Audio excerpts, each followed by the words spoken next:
उगाड़न पूरा गांव कैप्टन साहब का स्वागत करते हुए और विशेषकर बुजुर्गों का आशीर्वाद लेते हुए कैप्टन साहब आज स्वागत गांव में करते हुए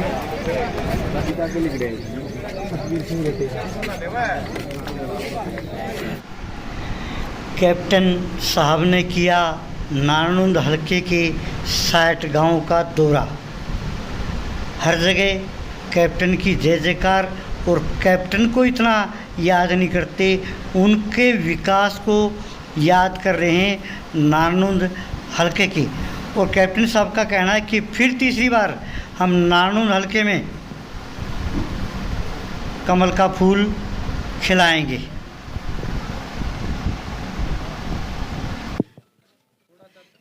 कैप्टन साहब की रेल चलेगी, बिन पानी बिन तेल चलेगी, और फिर भी ना चली तो 60 गांव के आशीर्वाद से चलेगी। सभी दोस्तों को टोरादून की तरफ से नमस्कार। मैं हूँ ऋषिपाल और आज हम पहुँचे हैं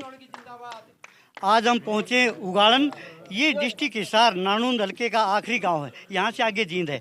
और हमारे साथ हैं कैप्टन साहब। आइए थोड़ा देखते कैप्टन साहब की जो टीम है वो कितनी मजबूत है, ये तो इनके मुँह से ही सुनाइए। टोरादून पर आपका स्वागत है सर। बहुत बहुत धन्यवाद आपका जी। कैप्टन साहब, क्या हरियाणा में तीसरी बार कमल का फूल खिल पाएगा?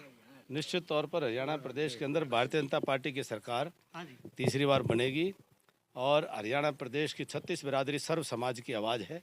पंचकुला से लेकर के पलवल तक की आवाज़ है कि जो ईमानदार शासन देने वाली, पारदर्शी शासन देने वाली, बिना पर्ची बिना खर्ची नौकरी देने वाली और पूरे हरियाणा प्रदेश के अंदर समान रूप से विकास करने वाली भारतीय जनता पार्टी की फिर से सरकार आए, ये पूरे हरियाणा के जन जन की आवाज़ है। अभी हमने कुछ सर्वे किया है जी यहाँ का, नारनौंद हलके का। हमने पूछा भाई कैप्टन साहब कैसे हैं, बोले कैप्टन साहब को तो नहीं जानते, उनका विकास को जानते हो। क्या विकास की दोबारा फिर ऐसी लहर आएगी?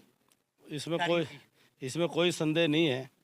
जिसने किया है वही जिसने करके दिखाया वही करेगा।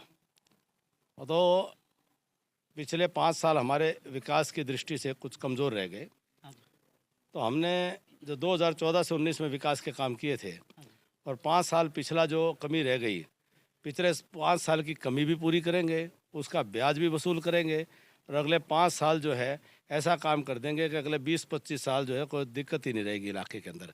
लेकिन विकास के साथ साथ अब जो मेरे इलाके की ज़रूरत है वो ज़रूरत है मेरे इलाके के नौजवानों को रोज़गार की।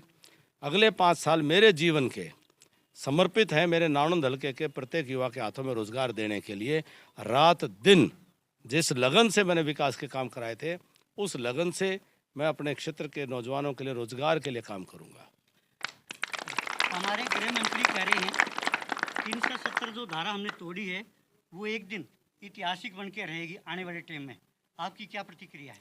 देखिए, ये हरियाणा प्रदेश की जनता की भी जन जन की आवाज़ है कि भारत के गृह मंत्री लोह पुरुष श्री अमित भाई शाह जी ने भारत के प्रधानमंत्री जी के आशीर्वाद और सहयोग से भारत के संविधान से जो अनुच्छेद 370 है उसको तोड़ने का जो महान कार्य किया था, जिसको आज कांग्रेस पार्टी और विपक्ष जो है फिर से उसको 370 को संविधान में वापस लाने की बात करते हैं, 35A को वापस लाने की बात करते हैं, जिसके कारण से आतंकवाद जो है वो जम्मू कश्मीर के अंदर फैला था, बढ़ा था, जिसके कारण से हज़ारों कश्मीरी पंडितों को जान देनी पड़ी थी, लाखों को पलायन करना पड़ा था, हिंदुओं को पलायन करना पड़ा था। अब फिर से ऐसी स्थिति विपक्षी लोग लाना चाहते हैं। गृह मंत्री जी ने कहा है कि 370 जो है इसको तोड़ने की हिम्मत और हिमाकत कोई नहीं कर सकता है और ये 370 परमानेंट है, कायम रहेगा। अभी विनेश फोगाट और बजरंग पूनिया आए हैं जी हरियाणा की राजनीति में, क्या कुछ प्रभाव पड़ेगा उनका आने से? देखिए, हमारे वो खिलाड़ी हैं, हमारे होनहार खिलाड़ियों पर हमें गर्व है और जिसने भी देश के लिए कोई पदक लेकर के आया, कोई मेडल लेकर के आया, जो भी हमारे बेटे हैं, जो भी हमारी बेटियां हैं, हमें उनके ऊपर गर्व है। जब वो राजनीतिक क्षेत्र में आते हैं तो राजनीतिक क्षेत्र में निश्चित तौर पर जब जनता के बीच में जाएंगे, जनता उनको अपने अलग तरीके से उनका आकलन करेगी और जनता अपना निर्णय देगी।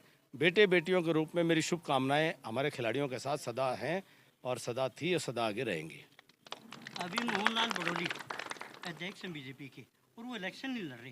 कांग्रेस पार्टी का कहना है कि डर के मारे इलेक्शन लड़ते हो। लो, ये क्यों बात हुई? तो लोकसभा का चुनाव था, उदय भान ने क्यों नहीं लड़ा? तो कांग्रेस वो डरे हुए थे क्या?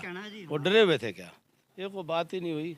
मोहनलाल बड़ौली जी ने भी लोकसभा का चुनाव लड़ा था। हरियाणा प्रदेश में संगठन में भारतीय जनता पार्टी में कोई ना कोई तो चुनाव लड़ाने के लिए टीम चाहिए। मोहनलाल कौशिक जी हमारे उनके प्रदेश अध्यक्ष जी हैं, उनके साथ में टीम चुनाव लड़वाएगी। कैप्टन साहब, आखिरी प्रश्न रहेगा, 60 गांव ने आशीर्वाद दिया तो सबसे पहला कार्य क्या करोगे नानूंद हल्के में आप?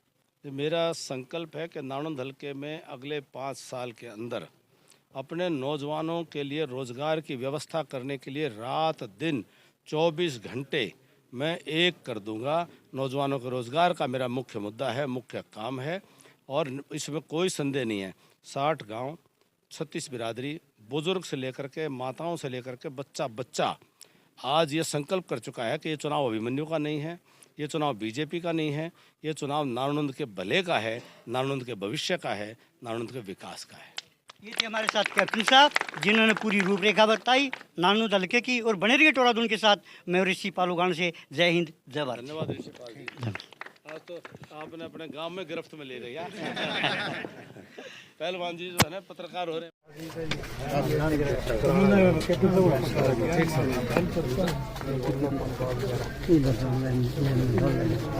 संजय शर्मा आ गए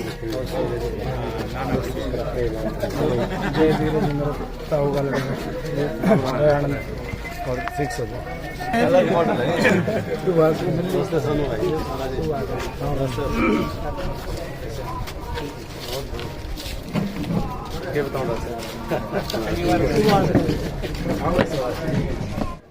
ताऊ जी नमस्कार। नमस्कार भाई। क्या नाम है? हरिकिशन हरिकिशन रामलाल ठोजदार। ठीक है। कैप्टन साहब कैसे आदमी है? बढ़िया आदमी है। बढ़िया आदमी है। क्या अगर इनको नानूंद हल्के ने आशीर्वाद दिया तो विकास का काम करेंगे? बढ़िया करेगा। बढ़िया करेंगे। खरे उतरेंगे अपनी बातों पर। उतरेंगे अपनी बारी। क्या नाम है भाई साहब? रमेश जी। हाँ कैप्टन साहब ने कुछ काम किया उगाड़न में? हाँ खूब करे जी। पिछली योजना में? हाँ पिछली योजना में ITI बनाई, कॉलेज बनाया, बैंक बनाए, पानी की समस्या दूर करी पीने की। क्या दोबारा से फिर इनको आशीर्वाद दिया तो नानूंद हल्के ने ऐसी लहर चलेगी विकास की काम की? अब की बार पिछले इलेक्शन से तो बहुत बेहतर ज्यादा लहर चलेगी। क्या कैप्टन साहब किसान की भी आवाज उठाते हैं? किसान की आवाज जी मौजे माजे समय समय पर आते रहे हैं इसका टीम पर, इसके बाद कौन आए। यानी अपनी जो बात वादा करेंगे उस पर खरे उतरेंगे? आज हमें तो विश्वास है। विश्वास से। ठीक है। क्या नाम है भाई साहब? राजेंद्र जी। कौन सा गांव है? बकलाना। अभी इलेक्शन की आंधी चली हुई है, किसको वोट देना पसंद करोगे? मैं बीजेपी को, कैप्टन अभिमन्यु को। क्यों कांग्रेस को क्यों नहीं? कांग्रेस भी एक राष्ट्रीय पार्टी है। 2004 से लेकर 2014 तक नानूंद हल्के की तरफ एक ईंट भी नहीं लगाएगा कांग्रेस में। और बीजेपी ने 2014 से लेकर 2019 तक विकास की आंधी कर दी मेरे नानूंद हल्के में। मेरे गांव में एक ITI बनाई और 2 किलोमीटर दूर एक लड़कियों का कॉलेज बनाया। मेरे गांव में RO का पानी का प्रबंध किया और मेडिकल भी सुविधा भी की। सारी गलियां पक्की की।